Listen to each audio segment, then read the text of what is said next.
Miscellaneous exercise vectors chapter NCERT का last question number 14 है। अब इस क्वेश्चन में बच्चों को बहुत ज्यादा डाउट है। डाउट इसलिए क्योंकि इस क्वेश्चन के अंदर प्रिंटिंग एरर है। यहां पर देखो सेकंड लाइन ध्यान से पढ़ो, show that the vector a plus B plus C is equally inclined to A B सी।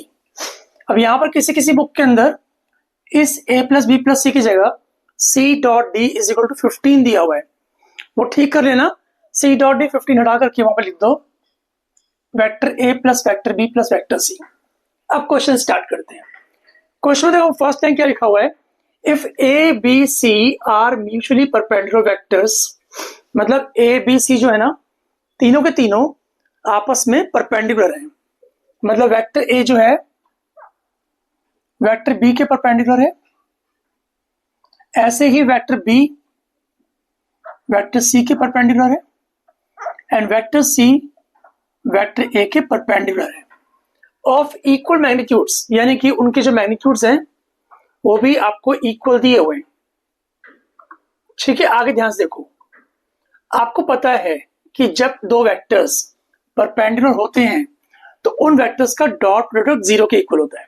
यानी हमें मालूम पड़ गया कि a डॉट b 0 के इक्वल है, साथ साथ b डॉट c ये भी 0 के इक्वल हो गया और c डॉट a ये भी 0 के इक्वल है। यही इंफॉर्मेशन हमें पता है, जो डेटा है क्वेश्चन पढ़ के मिला वो हमें यही पता लगा है। ठीक है, ये this things are given to you. Now show that this vector a plus b plus c is equally inclined to a b and c respectively. मतलब ये जो वेक्टर है वो a से b से और c से इक्वल एंगल बनाएगा। ठीक है, तो एंगल का फॉर्मूला क्या होता है, एंगल बिटवीन टू वेक्टर्स का फॉर्मूला क्या होता है, cos alpha is equal to, ऐसा होता है ना a dot B upon mod a mod b। तो ये आपका a है, a plus B plus C dot a upon mod a plus B plus C फिर मॉड a हो गया। ये हो गया cos alpha.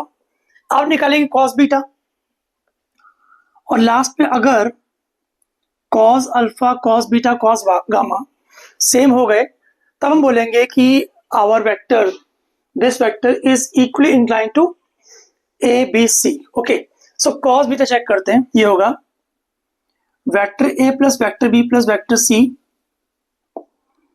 Dot b divided by mod a plus mod b plus mod c और यहां पर आ जाएगा b।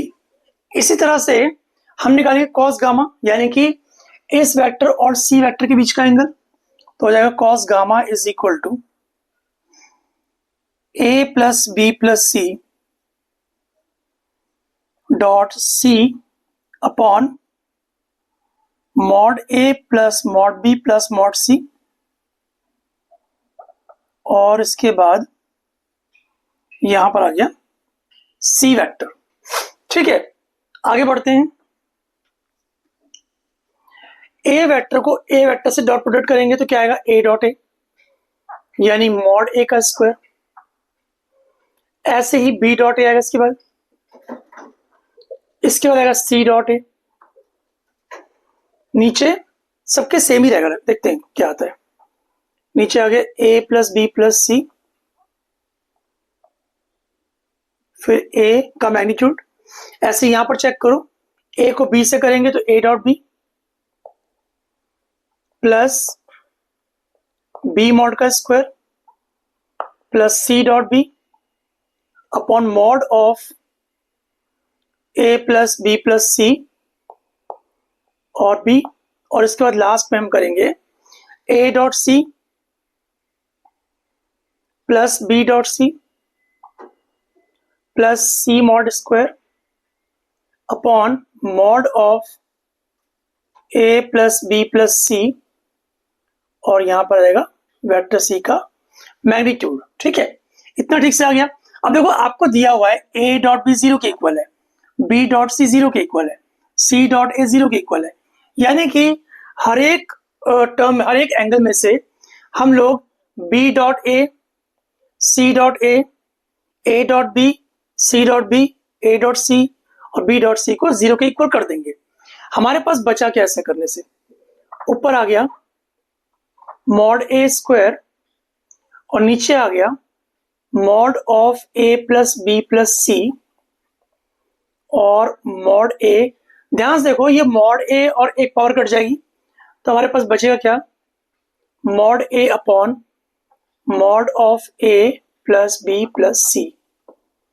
ऐसे ही जो कॉस बीटा है हमारा जाएगा B mod upon mod of A plus B plus C और ऐसे ही कॉस गामा आ जाएगा C mod upon mod of A plus B plus C.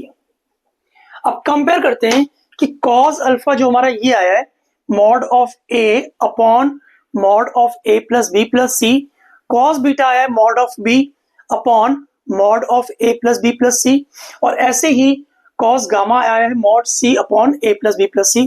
क्या ये तीनों एंगल्स इक्वल हो सकते हैं? चेक करते हैं। देखो कॉस अल्फा क्या आया? ये आया है mod of A upon mod of A plus B plus C. ऐसे ही कॉस बीटा आया है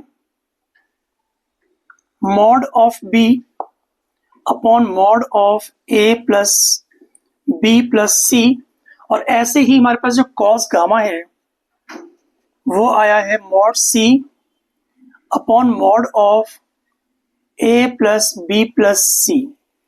cos alpha, cos beta, cos gamma सभी एंगल्स के अंदर डिनोमिनेटर सेम है तो हमें चेक करना है न्यूमरेटर। क्या ये ए मॉड, बी मॉड और सी मॉड सेम है? Yes they are same, it is given to you कि सबके मॉडुलस इक्वल हैं। यानी हम कह सकते हैं कि cos alpha is equal to cos beta is equal to cos gamma. तो इस स्टेटमेंट के थ्रू हम बोल सकते हैं द वेक्टर जो हमारा था A plus B plus C, hence A vector plus B vector plus C vector is equally inclined to vector A, vector B and vector C। Sir तो इस क्वेश्चन में आपको किसी भी स्टेप में डाउट हो तो कमेंट सेक्शन में कमेंट करके पूछ सकते हैं, मैं आपको जरूर रिप्लाई करूंगा। Thanks for watching, bye bye.